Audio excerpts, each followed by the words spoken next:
Haleluya, haleluya. Uwiteka ashimwe kubw'uyu mwanya tubonye kugira ngo tuganire nanone ku ijambo ry'Imana. Muri kumwe na Pastor Dr Gakwaya Emmanuel. Tugiye kuganira rero ku bintu duhoramo, ibintu byitwa ibigeragezo. Turashingira ku murongo urwandiko rwandikiwe Abakorinto rwa mbere igice cya 10 umurongo wa 13. Ravuga ngo nta kigeragezo kibasha kubageraho kitari urusange mu bantu, kandi Imana niyo kwizerwa kuko itazabakundira kugeragezwa ibiruta ibyo mushobora, ahubwo hamwe n'ikibagerageza izabacira akanzu kugira ngo mubone uko mubasha kucyihanganira. Amen.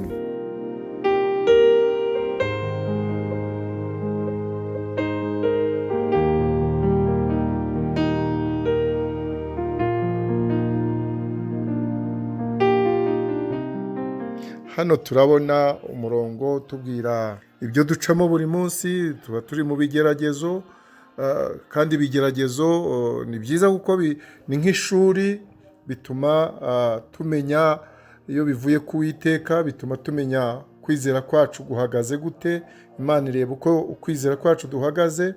Iyo tutabyikururiye, bikuruwe na kamere yacu cyangwa bikuruwe na Satani, bivuye mu irari ryacu nyine kamere, usanga rero ibigeragezo ni byiza ko tugira icyo tubivugaho kugira ngo tujye tugira umutima uri hamwe niba tugeze mu kigeragezo. Tugomba kumenya ko ibigeragezo bigera kuri buri muntu wese, nta muntu utageraho ibigeragezo.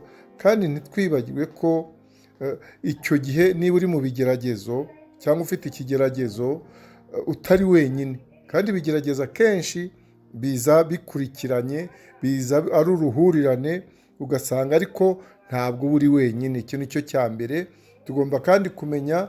Icya kabiri tugomba kumenya ko ababinesheje, ko hari ababinesheje, ko nawe rero niba uri mu kigeragezo ushobora kunesha, wanesha rwose.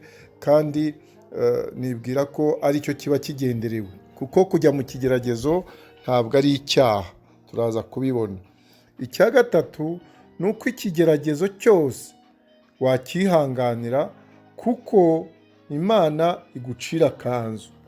Mu Kinyarwanda tuvuga ko iyo umwanzi aguciriye akobo, Imana igucira akanzu. Uwiteka rero aducira akanzu ko kugira ngo dushobore gusohoka mu kigeragezo. Ku bw'ibyo rero twagombye kumenya ko kugira ngo tubone uko dusangira cyangwa dufashwa na bagenzi bacu muri ibyo bigeragezo, twagombye kumenya ko abantu bashobora kubituma tugera mu bigeragezo, tukamenya kandi n'ibihe ducamo bidutera ibigeragezo. Hari abantu bashobora kudutera ibigeragezo, cyangwa hari ibihe dushobora kunyuramo bishobora kudutera ibigeragezo.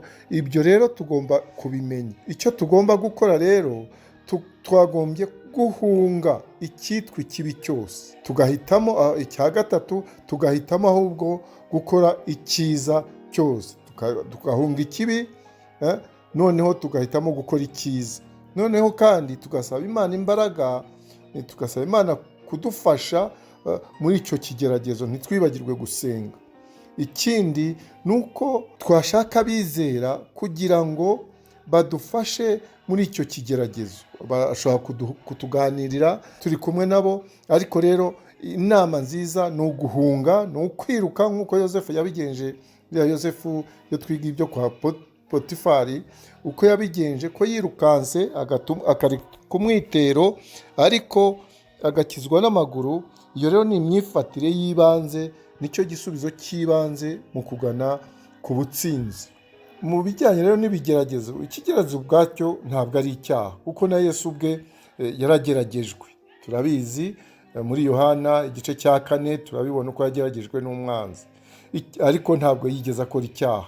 Ubwo icyaha ni ugutsindwa n'icyo kizamini uba urimo, n'icyo kigeragezo uba urimo. Kwizera rero kwawe, kwizera kwanjye kugeragezwa n'ibyo bigeragezo tuba tunyuramo, niko gutuma dukura. Ni nko kuva mu ishuri ujya mu rindi, bituma ukura, bituma kwizera kwawe gukomera.